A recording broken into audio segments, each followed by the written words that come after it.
Fundamentos de la Sabiduría Hiperbórea, volumen 2,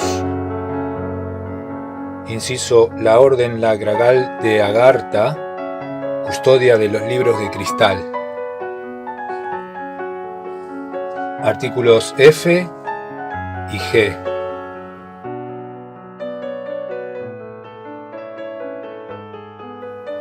Artículo F. La llave Kalachakra.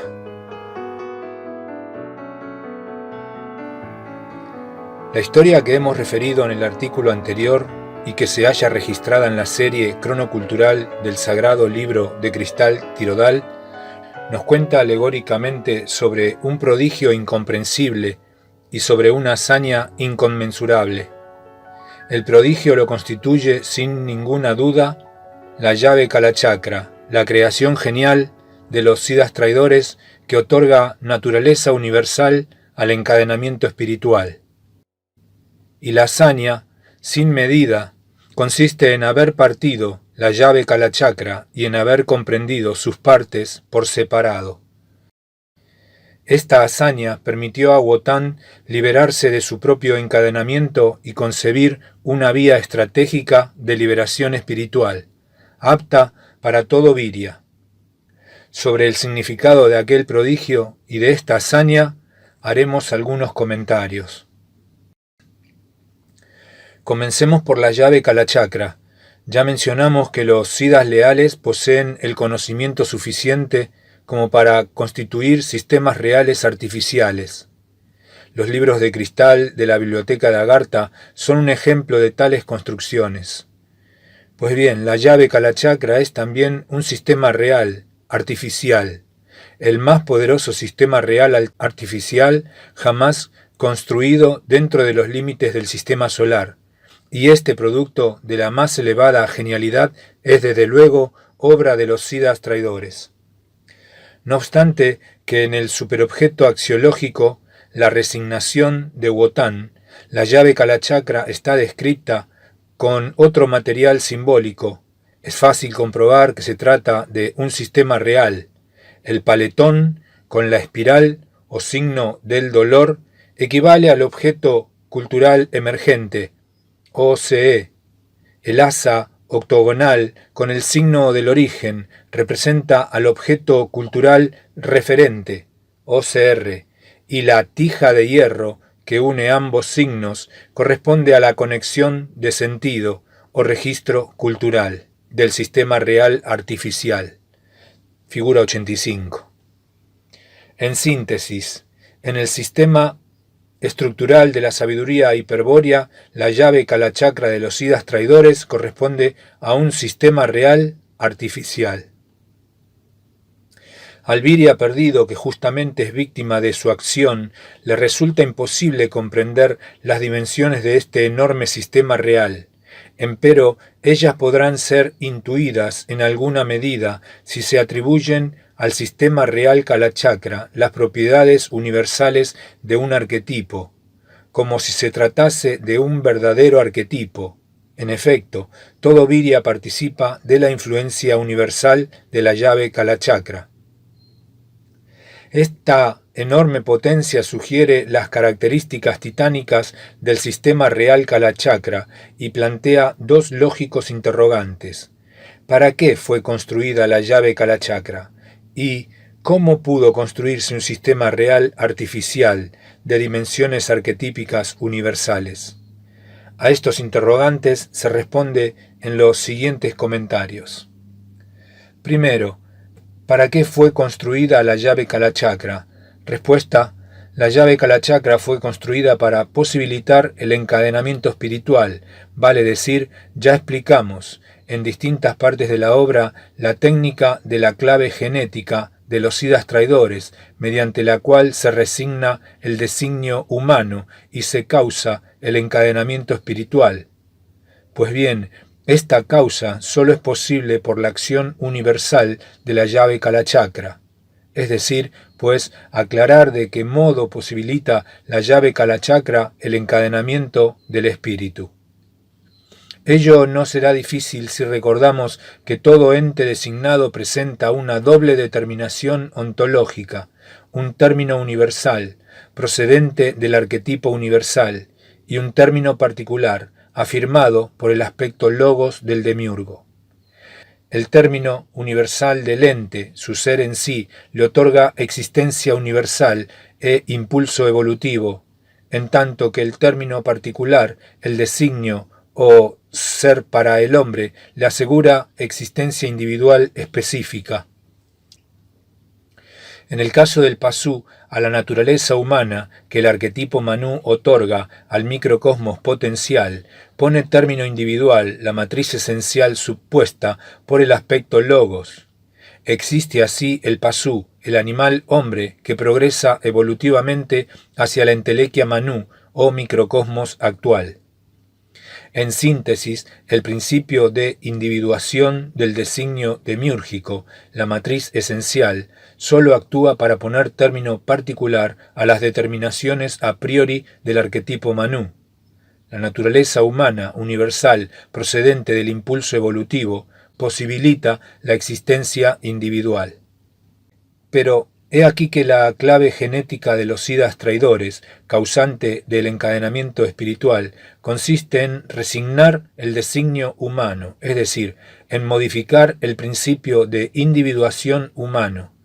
Y ello solo puede ser posible si un principio universal lo permite. Se comprende ahora que la llave Kalachakra es el principio universal que posibilita la acción individual, en todo Virya, de la clave genética. Sin la influencia universal de la llave Kalachakra no podría mantenerse la resignación individual en el designio de todo Pasú, ni su herencia en la memoria de la sangre. Desde luego no será fácil comprender esta acción universal de la llave Kalachakra, que la equipara a un arquetipo universal, pues los siddhas traidores, ante la imposibilidad de modificar de algún modo los arquetipos universales que están sostenidos directamente por la voluntad del Uno, decidieron operar sobre el designio Pasú, modificando permanentemente el destino del animal hombre. Quiere decir que la acción universal de la llave Kalachakra se ha de ejercer no sobre el aspecto belleza o inteligencia activa que sostiene a los arquetipos, sino sobre el aspecto logos, es decir, sobre el aspecto designador de todo ente. Mas ¿cómo ha de operar un principio universal artificial para alterar la función del aspecto logos que individualiza cada ente, es decir, cada pasú? Respuesta: indudablemente, abarcando de algún modo la realidad total de cada pasú y afirmando en cada uno la clave genética, de tal manera que el efecto sea en todo semejante a la acción universal de un arquetipo. Y de ese modo opera la llave Kalachakra, mediante un sistema real artificial de colosales dimensiones. Los siddhas traidores han conseguido un efecto universal que posibilita la clave genética individual del Virya perdido. Una comprensión más profunda de tal sistema requiere el conocimiento de su construcción. Segundo, ¿cómo pudo construirse un sistema real artificial de dimensiones arquetípicas universales? Respuesta: poco es lo que podemos aportar aquí sobre la construcción de la llave Kalachakra, disponiendo solo de los fundamentos de la sabiduría hiperbórea. En verdad, se requiere más que la segunda iniciación hiperbórea para vislumbrar los secretos de su construcción. Por eso solo afirmaremos mediante sentencias aquellos aspectos que tengan claro significado en el contexto de la sistemática estructural de la sabiduría hiperbórea. No hay que insistir en que estas sentencias aluden al mejor guardado de los secretos de la tierra, y también al más peligroso. La llave Kalachakra es un sistema real artificial constituido entre la tierra y el sol. Merced a este sistema, toda la energía radiante del sol resulta permanentemente interceptada. Pero el cuerpo celeste incandescente que habitualmente denominamos el Sol es sólo la apariencia física, exterior, de un demiurgo solar apodado el Logos solar, justamente por expresar el aspecto Logos del Uno. Desde el Sol, acompañando al espectro radiante, llegan a la Tierra las voces del Logos solar con el mensaje de los designios de todos los entes individuales, entre ellas las voces de los designios Pasú. Para interceptar esas voces fue diseñado y construido el sistema real Kalachakra. Hay que descartar la idea simple de que en el sistema real Kalachakra la Tierra y el Sol sean los objetos culturales OCE y OCR. Sin embargo, existe un enlace permanente entre ambos cuerpos celestes. La explicación es la siguiente. El sistema real Kalachakra se ha constituido entre dos símbolos, uno que se halla en la Tierra y otro en el Sol. El símbolo solar es la matriz funcional de la ley de evolución, o símbolo de la autonomía óntica, del designio Pasú, es decir, el símbolo sagrado del Pasú. El símbolo terrestre es el símbolo del origen, plasmado en todo Virya por efecto de la clave genética. Entre ambos símbolos, los Siddhas traidores afirmaron hace millones de años una conexión de sentido y constituyeron el sistema real Kalachakra.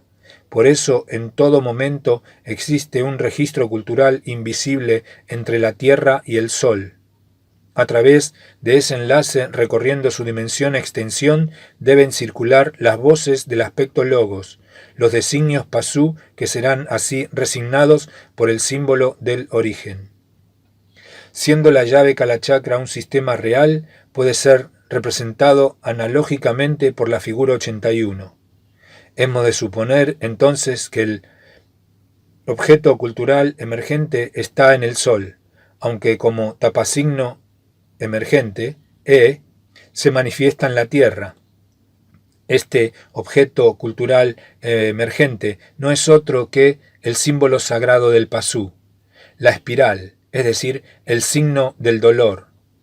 El objeto cultural referente, por otra parte, se encuentra en la Tierra, pero como tapasigno R.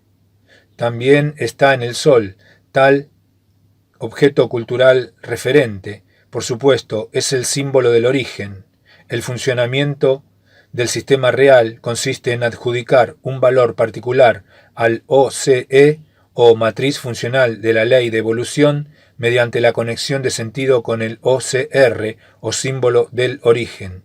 De ese modo, los designios Pasú que circulan por la extensión del enlace y que por ello establecen una conexión relativa resultan modificados en su matriz funcional de la ley de evolución, es decir, resultan resignados por el símbolo del origen en su designio caracol. Y esta acción es claramente universal, o sea, afecta a todo designio Pasú.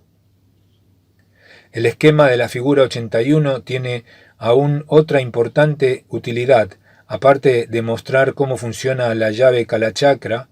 En efecto, mediante el mismo es posible comprender dónde se encuentra realmente Chanjanvala, la ciudad de los Siddhas traidores y la jerarquía blanca. Adelantemos pues que Chanjanvala está situada en el núcleo transituativo del sistema real Kalachakra, vale decir, entre la Tierra y el Sol, en un espacio cónico polidimensional, que es invisible para el Pasú y el Virya perdido.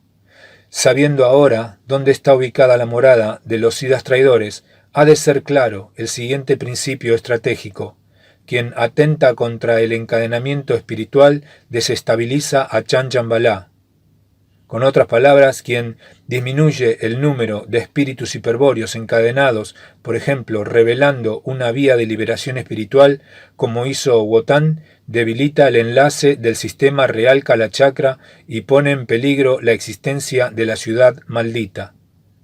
Se explica así la agresiva susceptibilidad que exhiben los demonios de Shambhala frente a cualquier intento de reorientar estratégicamente a los Viryas perdidos o, inversamente, su evidente interés por mantener a todo el mundo en el engaño y la confusión.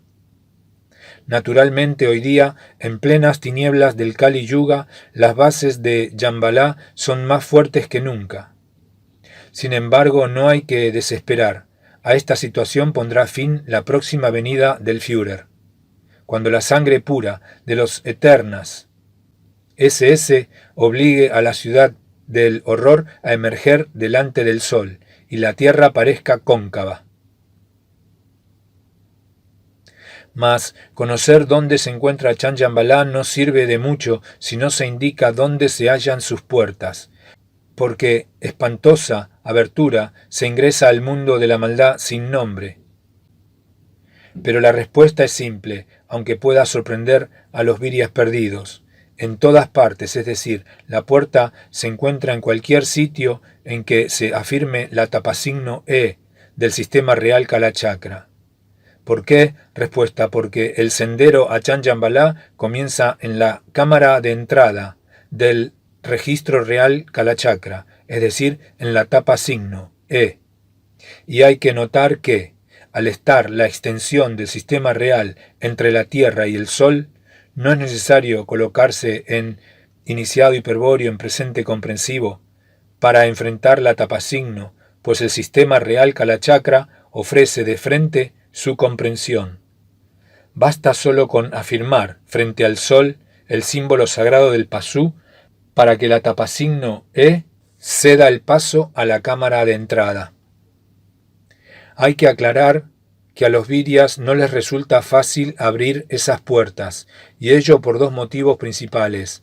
El primero es que los virias, al tener el signo sagrado del pasú resignado por la clave genética, jamás podrían proyectarlo y afirmarlo en el mundo con la perfección necesaria. Solo los pasúes pueden expresarlo con exactitud, o los iniciados hiperbóreos, ya que la voluntad graciosa de su yo despierto les permite obligar al sujeto consciente a proyectarlo exteriormente. El segundo motivo de dificultad procede de los guardianes de la cámara de entrada, a quienes no interesa en absoluto que a la misma ingresen los virias, salvo cuando la jerarquía blanca lo ha autorizado, es decir, cuando se ha engañado al viria y se lo pretende utilizar para beneficio de algún área estratégica de la sinarquía universal. La conclusión de todo esto, como no podía ser de otra manera, nos dice que el sendero hacia la jerarquía blanca solo está despejado para el pasú o el iniciado sinarca, vale decir, para quien ha experimentado el escurrimiento del símbolo del origen. El iniciado hiperbóreo, por otra parte, aun cuando sabe cómo abrir la puerta hacia el infierno de Chanyambalá, nunca lo haría a no ser que una acción de guerra o el kairos lo requiriesen. Cabe agregar algo más sobre el sendero a Chanyambalá, una mención sobre las puertas fijas, que existen en diversas partes del mundo y que permiten el acceso a la cámara de entrada. El origen de tales puertas es el siguiente. Los siddhas traidores han entregado a la jerarquía blanca la cámara de entrada del sistema real Kalachakra y le han confiado su custodia, autorizándoles también su empleo para la estrategia de la sinarquía universal. Como resultado de esto, los maestros de sabiduría se han dedicado a afirmar la cámara de entrada en diferentes lugares del mundo y a situar en cada una un superobjeto axiológico adecuado a su particular misión estratégica. Frente a cada entrada han puesto guardianes munidos del símbolo sagrado del pasú, con la consigna de ceder el paso solo a los que porten la palabra de pase. Esta palabra o signo es una contraseña con la que los mentecatos que allí acuden creen abrir la puerta mágicamente, y esa palabra o signo, por supuesto, les ha sido revelada en la organización sinárquica a la que pertenecen, para que realicen el viaje iniciático. De este modo se han creado en el curso de los siglos numerosos antros semejantes, ora con forma de templo, ora con forma de palacio, ora con forma de paraíso, etc. Con otras palabras, en el seno de cada cultura, es decir, en la capacidad de su superestructura, los maestros de sabiduría afirman la cámara de entrada y sitúan un superobjeto axiológico con un espacio cultural correspondiente. En su contexto, de acuerdo a las necesidades históricas de la evolución de los mitos, suelen construir los ámbitos característicos. Por ejemplo, una pagoda, una sinagoga, una iglesia, una mezquita, una caverna iniciática, una montaña sagrada, una isla encantada, una tierra de los antepasados, un valle perdido, etcétera, etcétera. Luego uno de los maestros, bajo la forma de enviado divino, avatar, mesías, etcétera, se presenta dando señales de su poder. Constituye una casta sacerdotal y funda una sociedad secreta, a la que llega su revelación, la clave, palabra o signo de la cámara de entrada.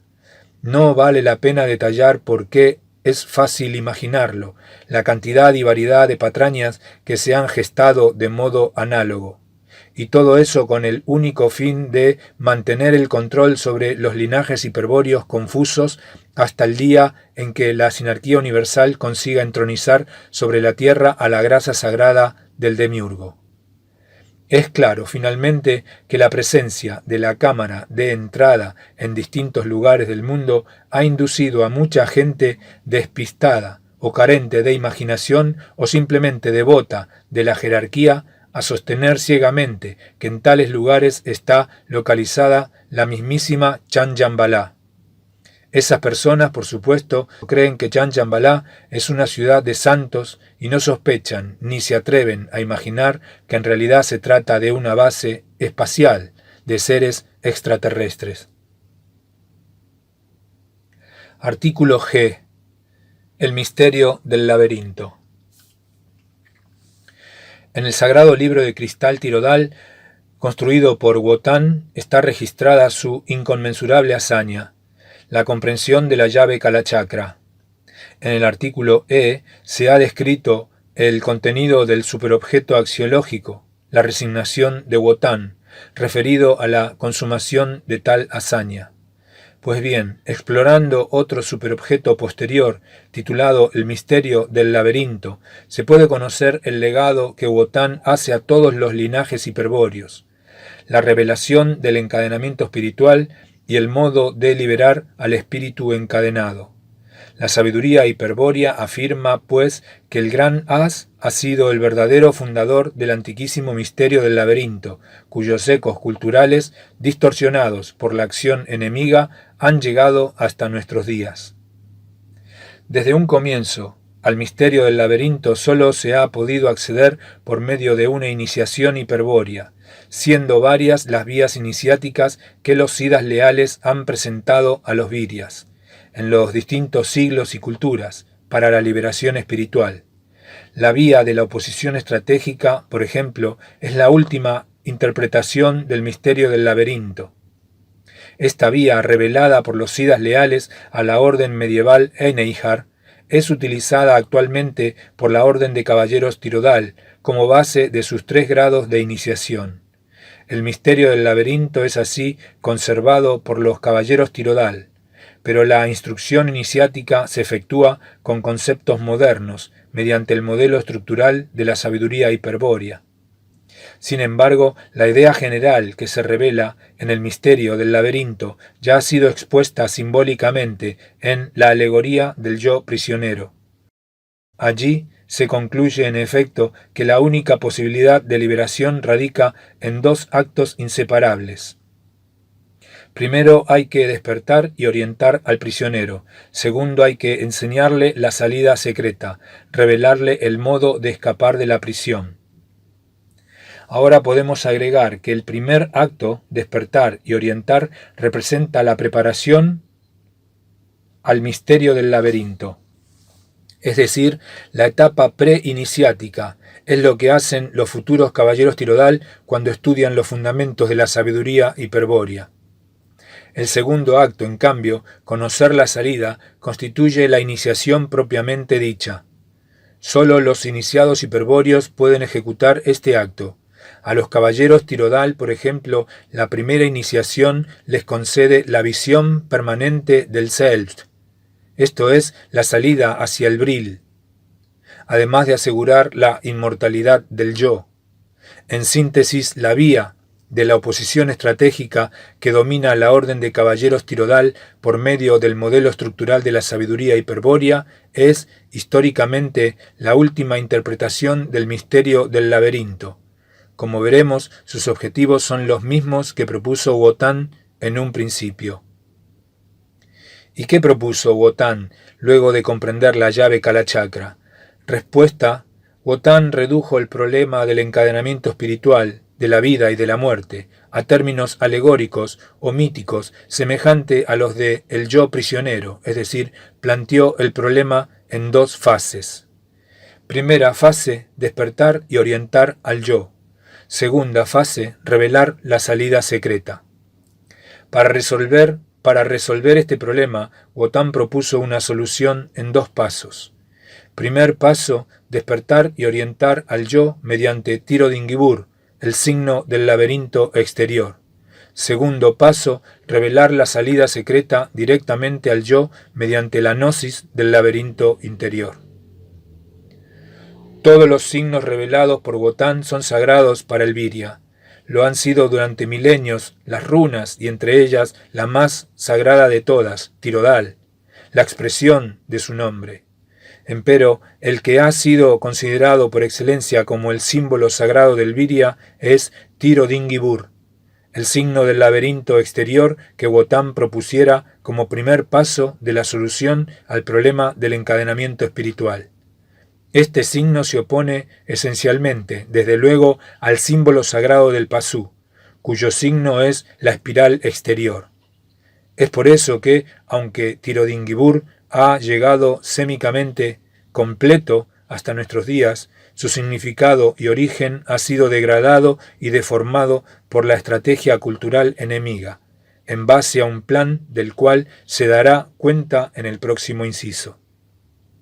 Los siguientes artículos se dedicarán, pues, a definir su verdadero significado, a mostrar de qué manera el símbolo sagrado del Virya soluciona la primera fase del problema del encadenamiento espiritual, a demostrar cómo la degradación cultural de Tiro Dingibur ha producido los distintos y conocidos tipos de laberinto, a explicar cómo causa el Virya perdido tal degradación, a exponer el plan sinárquico en contra del misterio del laberinto, etc. Con respecto al segundo paso, hay que declarar de entrada que no será posible comprenderlo mediante exposiciones meramente descriptivas, pues el mismo requiere de la experiencia iniciática.